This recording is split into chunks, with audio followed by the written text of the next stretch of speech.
പ്രിയമുള്ള സുഹൃത്തുക്കളെ, കേന്ദ്ര സർക്കാരിൻ്റെയും കേരള സർക്കാരിൻ്റെയും സൗജന്യ റേഷൻ വിതരണം ഈ കോവിഡ്-19 പശ്ചാത്തലത്തിൽ റേഷൻ കടകൾ മുഖാന്തരം നടന്നുകൊണ്ടിരിക്കുകയാണ്. കേരള സർക്കാർ പ്രഖ്യാപിച്ച സൗജന്യ അരി വിതരണം ഏറെക്കുറെ എല്ലാവരും കൈപ്പറ്റി കഴിഞ്ഞു. ഇനി സൗജന്യ കിറ്റ് വിതരണവും അതുപോലെ തന്നെ വരാനിരിക്കുന്നത് കേന്ദ്ര സർക്കാർ പ്രഖ്യാപിച്ച ഒരാൾക്ക് 5 കിലോ അരി എന്ന ഒരു പദ്ധതിയാണ്. ഏപ്രിൽ മാസം 20-നാണ് അത് ആരംഭിക്കുന്നത്. അത് ഓരോ റേഷൻ കാർഡുകളുടെ ഉടമയും അവരുടെ റേഷൻ കാർഡ് നമ്പർ നോക്കിയിട്ടാണ് റേഷൻ കടകളിലേക്ക് അരി വാങ്ങാൻ വേണ്ടി പോവേണ്ടത്. അപ്പോൾ ഇന്നത്തെ വീഡിയോയിൽ നമ്മൾ സംസാരിക്കുന്നത് ആർക്കൊക്കെയാണ് ഈ അരി ലഭിക്കുന്നത്, അതോടൊപ്പം തന്നെ ഏതൊക്കെ വിഭാഗത്തിന് ഏതൊക്കെ സമയങ്ങളിലാണ് റേഷൻ കടകളിൽ പോകേണ്ടത് എന്ന് തുടങ്ങുന്ന മുഴുവൻ കാര്യങ്ങളും ഇന്നത്തെ വീഡിയോയിൽ നമ്മൾ സംസാരിക്കുന്നുണ്ട്. അപ്പോൾ ഈ വീഡിയോ നിങ്ങൾക്ക് ഇഷ്ടമായെങ്കിൽ നിങ്ങൾ ലൈക്ക് ചെയ്യുക. അതോടൊപ്പം തന്നെ ഇത് ഉപകാരപ്പെടുന്ന ഒരുപാട് ആളുകളുണ്ട്, അവരിലേക്ക് ഇത് ഷെയർ ചെയ്യാൻ വേണ്ടിയിട്ട് നിങ്ങൾ ശ്രദ്ധിക്കുക. അപ്പോൾ നമുക്ക് ഇന്നത്തെ അധ്യായത്തിലേക്ക് പോകാം. റേഷൻ കാർഡ് ഉടമകൾക്ക് കേന്ദ്ര സർക്കാർ പ്രഖ്യാപിച്ച അരി വിതരണം ഏപ്രിൽ മാസം 20-നാണ് ആരംഭിക്കുന്നത് എന്ന് നമ്മൾ ശ്രദ്ധിക്കുക.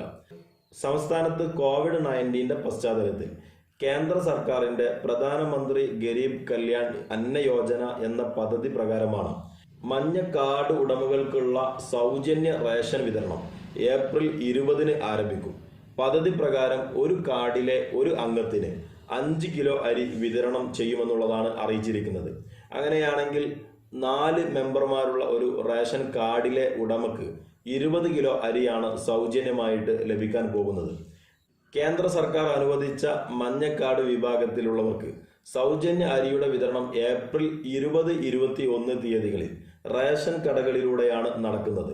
തുടർന്ന് 22 മുതൽ പിങ്ക് കാർഡ് ഉടമകൾക്കുള്ള അരിയും അവർക്കുള്ള സംസ്ഥാന സർക്കാരിൻ്റെ സൗജന്യ കിറ്റും വിതരണം ചെയ്യും.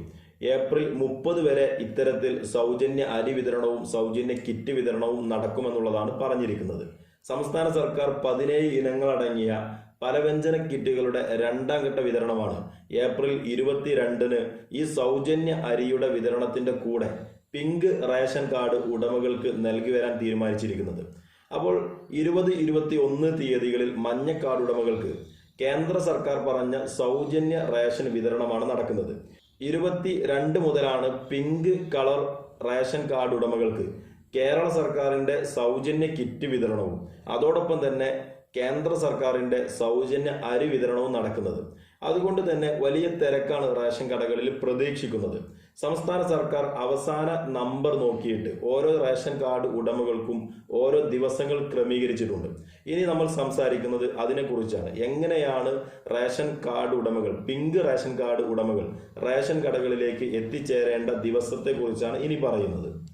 റേഷൻ കാർഡിന്റെ അവസാനത്തെ അക്കങ്ങൾ യഥാക്രമം 1-ൽ അവസാനിക്കുന്നവർ ഏപ്രിൽ മാസം 22-നും, 2-ൽ അവസാനിക്കുന്നവർ ഏപ്രിൽ മാസം 23-നും, 3-ൽ അവസാനിക്കുന്നവർ 24-നും, 4-ൽ അവസാനിക്കുന്നവർ 25-നും, 5-ൽ അവസാനിക്കുന്നവർ 26-നും, 6 എന്ന നമ്പറിൽ റേഷൻ കാർഡ് അവസാനിക്കുന്ന ആളുകൾ 27-നും, 7-ൽ അവസാനിക്കുന്നവർ 28-നും, 8-ൽ അവസാനിക്കുന്നവർ 29-നും, 90 എന്നീ 2 നമ്പറുകളിൽ അവസാനിക്കുന്ന ആളുകൾ ഏപ്രിൽ മാസം 30-നുമാണ് റേഷൻ കടകളിലേക്ക് എത്തിച്ചേരേണ്ടത്.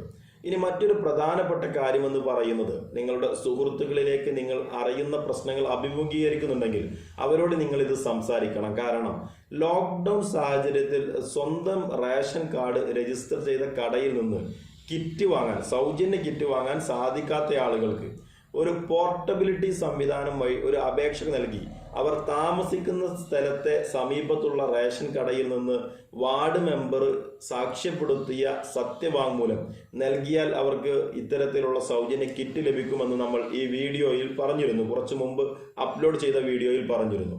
അവർ ശ്രദ്ധിക്കേണ്ട കാര്യമെന്ന് പറയുന്നത്, ഏപ്രിൽ മാസം 21-ന് മുമ്പ് അവർ ഇത്തരത്തിലുള്ള അപേക്ഷകൾ റേഷൻ കടകളിൽ സമർപ്പിക്കേണ്ടതുണ്ട്.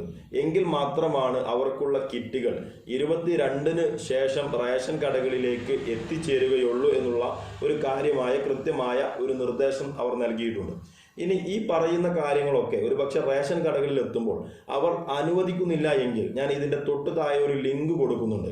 കേരള സർക്കാരിന്റെ ഒഫീഷ്യൽ വെബ്സൈറ്റുകളിൽ നിന്ന് ലഭിക്കുന്ന വിവരമാണ് ഞാൻ നിങ്ങളുമായി പങ്കുവെക്കുന്നത്.